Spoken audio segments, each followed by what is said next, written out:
Hello guys, welcome to my channel. As I already explained you, unitary method क्या होता है, direct variation क्या होता है, डायरेक्ट वेरिएशन को डायरेक्ट प्रोपोर्शन भी कहते हैं. But today we will see what is inverse variation और inverse proportion, both are same. ठीक है, तो एक बार रिकॉल कर लेते हैं डायरेक्ट वेरिएशन में क्या पढ़ा था. ठीक है ना, तो सी टू क्वांटिटीज एक्स और वाई, मतलब कहने का सेंस ये था कि जैसे अगर किसी एक एक्स का वैल्यू बढ़ेगा तो वाई का भी वैल्यू बढ़ेगा, लेकिन एक्स का वैल्यू घटेगा तो वाई का वैल्यू भी घटेगा. ठीक है, डन. तो जैसे एग्जाम्पल भी हम लोगों ने देखा था. जैसे मान लो कि अगर कॉस्ट ऑफ आर्टिकल बढ़ा, ठीक है ना, चार पेन खरीदना है तो कॉस्ट 4 का लगेगा. ठीक है, मतलब 20 रुपया लगा. ठीक है, लेकिन अगर एक पेन खरीदना है, ये कम हुआ, एक्स कम हुआ, एक पेन खरीदना है हम लोग को, तो एक 20/4 करेंगे तो रुपीज क्या हो जाएगा, 5 रुपीज. तो जब क्वांटिटी घटा फर्स्ट का तो सेकंड का भी क्या हो गया, घट गया. ठीक है, लेकिन इनवर्स वेरिएशन में क्या होता है वो हम लोग अभी समझते हैं. ठीक है, डायरेक्ट समझ आ गया कि अगर एक बढ़ा तो दूसरा भी बढ़ेगा, एक घटा तो दूसरा भी घटेगा. Inverse variation, two quantities A and B are said to vary inversely. दो क्वांटिटीज ए और बी वेरी होगा इनवर्सली अगर product of A and B, A into B, मतलब ए और बी का प्रोडक्ट क्या होगा, अगर कांस्टेंट होगा. ठीक है, तो वो क्या कहलाता है, इनवर्स वेरिएशन. जैसे समझते हम लोग, अगर समझेंगे तो ज्यादा अच्छे से समझ आएगी. एग्जाम्पल देखो, कहने का सेंस, मान लो कोई कार है, ठीक है, वो अगर स्पीड अगर ज्यादा है, स्पीड क्या है, स्पीड अगर ज्यादा है, ठीक है, स्पीड अगर तेज है, ठीक है, स्पीड ज्यादा है, तो वो टाइम क्या लगेगा, लेस लगेगा. स्पीड मोर तो टाइम क्या लगेगा, लेस लगेगा. लेकिन वही सेम कार, ठीक है, सेम कार अगर स्पीड लेस हुआ तो ये बताओ टाइम क्या लगेगा, टाइम लगेगा ज्यादा. समझ आ रही है, अगर स्पीड ज्यादा तो टाइम कम, अगर स्पीड कम तो टाइम क्या होगा, ज्यादा. ये हुआ इनवर्स वेरिएशन. ठीक है, एक और एग्जांपल देखते हैं.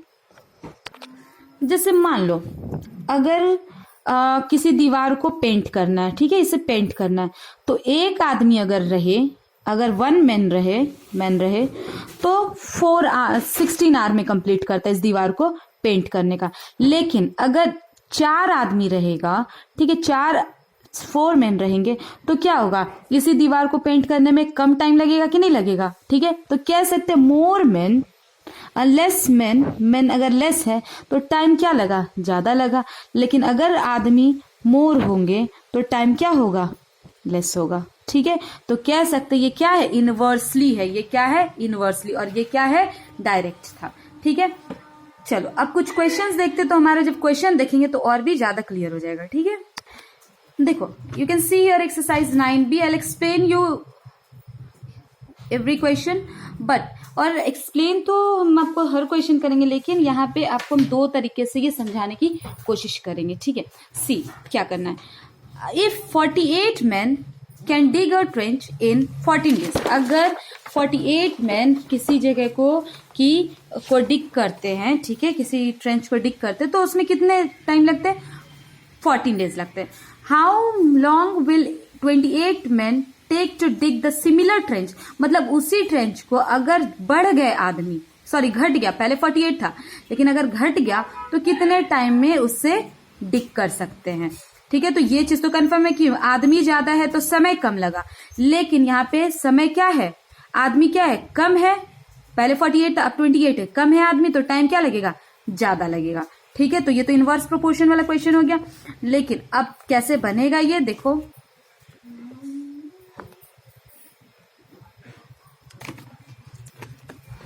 सी, अगर 48 मैन है, हाँ, तो उसे कितना टाइम लगा, 14 डेज लगा. ठीक है, 48 मैन था तो कितना टाइम लगा, 14 डेज लगा. तो अगर मान लो एक आदमी होगा, अगर क्या होगा, एक आदमी होगा, हाँ, ठीक है, तो उसे क्या टाइम लगेगा, 48 इंटू 14.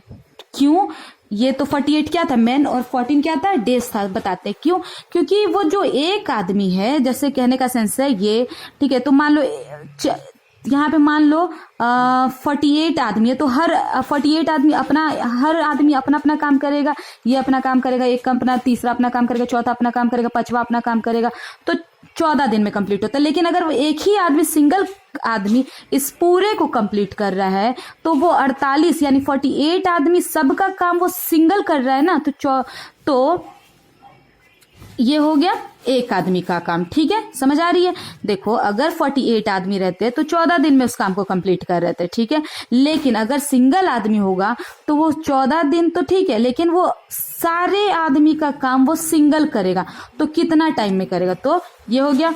अब कह रहा है कि लेकिन ये सिंगल आदमी का वर्क डन, ठीक है, लेकिन अगर 28 आदमी होगा, तो अब 28 आदमी है तो एक आदमी इतना दिन में काम करता है, तो 28 आदमी जो है तो फिर तो काम बट जाएगा।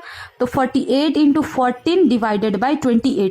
देखो, एक आदमी का इतना काम, लेकिन अगर 28 आदमी आ गया तो काम क्या हो जाएगा? बट जाएगा। ठीक है, जैसे कहने का सेंस है मान लो एक आदमी इसे पेंट कर रहा था, ठीक है, लेकिन मान लो 2 आदमी जब आ जाएगा तो ये क्या हो जाएगा? काम बट गया, 2 पार्ट में हो गया, तो 2 आदमी 2 पार्ट को पेंट कर रहा है। उसी तरीके से एक आदमी का काम इतना में हुआ, तो बताओ अगर 28 आदमी आ गया तो वो क्या कर लेगा? इस काम को डिवाइड कर लेगा, है ना। डिवाइड करने पे हम लोग को क्या मिलेगा? सी, ये आपका 2 दिन में वक्त कट गया, 14 से 28 आपका 2 बार में कटा, और 2 से जब इसे काटोगे तो आपको मिलेगा 24। ठीक है, तो नाउ टेल मी कि 28 में कितने दिन में काम करेंगे? 28 डेज, 24 डेज में। Is it clear? ये हो गया। या ऐसे भी बना सकते हैं हम लोग, या फिर हम लोग दूसरा तरीका है इस तरीके के, जब भी लगे इनवर्स प्रोपोर्शन क्वेश्चन है तो ये दूसरा तरीका क्या है? Man into time is equal to man into time. ये बहुत इंपॉर्टेंट है। अगर ये याद रहा आपको तो आप कभी भी किसी तरीके का भी कंपटीशन लेवल के भी क्वेश्चन आए तो आप सॉल्व कर सकते हो। Man into time is equal to man into time. ठीक है, तो कहने का सेंस क्या है कि मैन इज, ऐसा नहीं कि सिर्फ आदमी ही होगा, आदमी हो, औरत हो, बच्चा हो या बूढ़ा हो, कोई भी हो सकता है। ठीक है, या किसी एनिमल का भी दे सकता है। ठीक है, और टाइम डेज में, आवर्स में, मंथ में, ईयर्स में, कुछ भी हो सकते हैं। Got it? और यहाँ पे वही है, मैन कहने का सेंस है तो कुछ भी हो सकता है, और टाइम में भी कुछ भी हो सकता है। ठीक है, तो देखो अब इसके अकॉर्डिंग सॉल्व करते हैं। तो सी, पहला क्या दिया? 48 man can dig a trench in 14 days. तो मैन और ये टाइम दिया, मैन और टाइम दिया, तो विल राइट हियर पहला मैन कितना? मैन 48 और टाइम क्या है? 14। ठीक है, अब दूसरा side, how long will it take for 28 man to take to dig the trench? कितना समय लगेगा? तो टाइम नहीं पता, यहाँ पे टाइम नहीं पता, तो x मान लेंगे, और ये 28। Okay, then you got it. तो क्या सिंपल सा यही था, 48 man can dig a trench in 14 days. तो मैन हो गया ये, और ये टाइम हो गया। ठीक है, और फिर दूसरे साइड, तो बताओ कितना समय, हाउ लॉन्ग? तो टाइम नहीं पता, तो क्या मान लिया हम लोगों ने? इसे x मान लिया, और कितने आदमी है? 28 आदमी है, तो 28 से मल्टीप्लाई। ठीक है, 28 मैन कितने दिन में कंप्लीट करेंगे? तो x का वैल्यू नहीं पता, ये बताओ 48 यहाँ पे है, इंटू 14 है, और x यही रहेगा, और ये 28 क्या होगा? इधर आकर क्या होगा? डिवाइड में जाएगा। तो ये इससे कितनी बार में कटा? 2 टाइम में, और 2 से ये कितनी बार में कटा? 24 टाइम में। नाउ टेल मी x की वैल्यू क्या आ गई? 24। देखो सेम आ गया ना, तो कह सकते हैं hence the required number of days, तो कह सकते थे required number of days is equal to 24। Got it? तो समझ आ गया कि हम लोग जो है इस क्वेश्चन को किसी भी इस तरीके से या इस तरीके से सॉल्व करें। देखो, जो इजी लगा आप उस तरीके से सॉल्व करो। ठीक है, 48 मैन 14 डेज में कंप्लीट करता है किसी काम को, तो अगर एक सिंगल आदमी करेगा तो कितना टाइम लगेगा? उसे इतना टाइम लगेगा। ठीक है, तो लेकिन अगर एक आदमी को इतना टाइम लग रहा है, तो अगर मान लो 28 मैन आ गए, तो इतने काम को, इतने समय वाले काम को 28 मैन क्या कर लेंगे? बांट लेंगे। तो जब बांटेंगे तो कितना दिन में कंप्लीट करेंगे 28 मैन? 24 डेज में। या आप इस तरीके से सॉल्व करो, both are correct. Okay, now see question number 2। See question number 2, कह रहा है 16 men can reap a field, 16 men can reap a field in 30 days. 16 आदमी किसी फील्ड की रिपिंग करते हैं कितने दिन में? 30 डेज में. How many men must be engage to reap the same field in 24 days. तो बताओ कितने आदमी की जरूरत होगी, ठीक है, उसी फील्ड को क्या करने में, रिपिंग करने में, अगर दिन 24 लगे तो देखो हम लोग सॉल्व करते हैं उसी मेन और टाइम से. तो देखो क्या बताया हम लोगों ने, देखा men into time is equal to men into time. Okay, ये कर दिया. तो देखो मेन कितना है 24, तो विल पुट हियर मेन की जगह क्या लिखेंगे 24, सॉरी 16. डन. अच्छा, टाइम कितना है लगा 30. Done. 30 days is equal to men. How many men नहीं पता, मेन कितने लगेंगे तो एक्स मान लिया, और उससे सेम फील्ड था, फील्ड क्या था, सेम था, तो टाइम क्या लगा 24 डेज लगा. डन. तो अब क्या होगा 16 into 30 is equal to x यही होगा, और यहाँ पे 24 इसके साथ मल्टीप्लाई है तो इधर आके क्या होगा, डिवाइड होगा. ठीक है. तो now tell me by which table this two are divisible. अगर हम 6 के टेबल से देखें तो ये 5 टाइम है डिविजिबल और ये 4 टाइम है.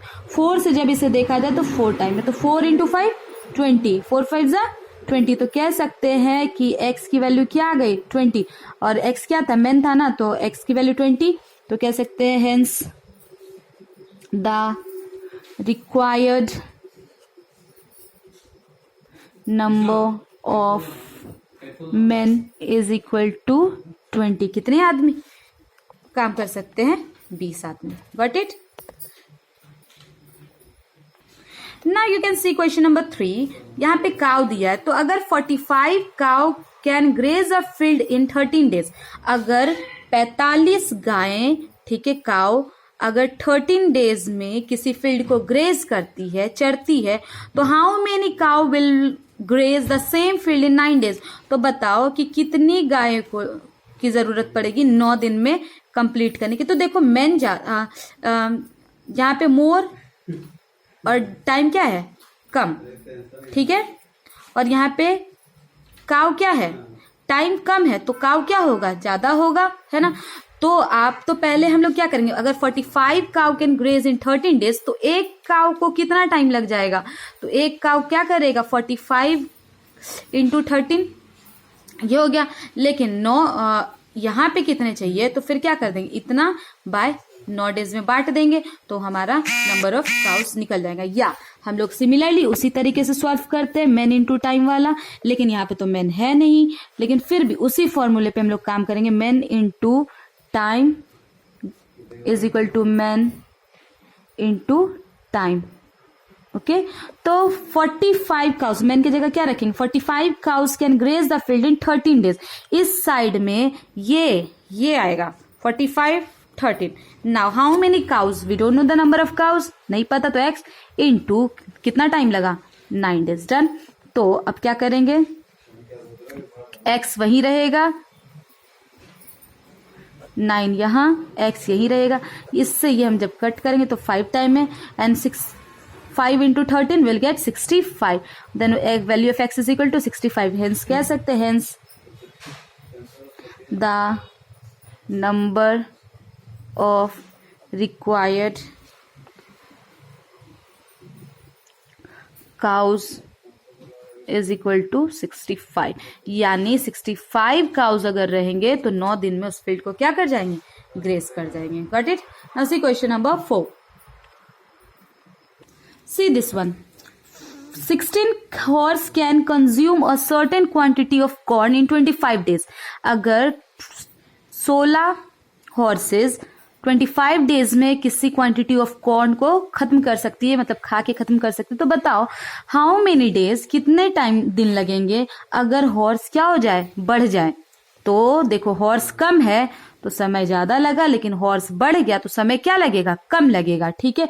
तो उसी तरीके से 16 मेन, मतलब मेन नहीं है तो हॉर्स है, तो हॉर्स के लेकिन 16 इंटू 25, 16 इंटू 25 टाइम. फिर इस साइड में क्या लिखेंगे, how many days, we don't know the number of days, लेकिन we know the number of horses into x, and this x is what, this is the value of number of days. Okay. Now 16 into 25, ये 40 क्या हो जाएगा, इधर आ जाएगा, ठीक है। और ये x यही रहेगा। चलो इससे हम लोग कट कर लेते हैं। 5 के टेबल्स में ये 5 टाइम है, 5 के टेबल में ये 8 टाइम, 8 से ये 2 टाइम है, एंड तो कह सकते हैं कि x is equal to what 10, and this x was what number of days, ठीक है। तो 16 गाय 25 डेज में कंप्लीट करती है, तो 14 गाय अगर होंगी, सॉरी हॉर्स होंगे, तो वो कितने डेज में कंप्लीट करेंगे, 10 डेज में। तो hence number of required horses is equal to 10. Okay, see question number 5. Sorry, it is not horse, number of required days. Okay, see question number 5. A girl can finish a book in 25 days. एक लड़की किसी book को 25 दिन में complete करती है, अगर वो हर दिन क्या करती है, 18 पेजेस रीड करती है उस बुक का। हर दिन अगर 18 पेजेस रीड करती है तो वो कितने दिन में कंप्लीट करेगी, 25 डेज में। तो how many days will she take to finish it, वो बताओ कितना टाइम उसे लगेगा अगर वो 15 पेजेस हर दिन पढ़ती है, तो कितना टाइम लगेगा। तो सिमिलरली उसी तरीके से, लेकिन यहाँ पे मेन तो है नहीं, लेकिन पेजेस कुछ तो काम हो रहा है ना, तो ये काम हुआ 18 पेजेस पढ़ा गया 25 दिन करके। 18 पेजेस कितने दिन करके पढ़े गए, 25 दिन करके 25 डेज में।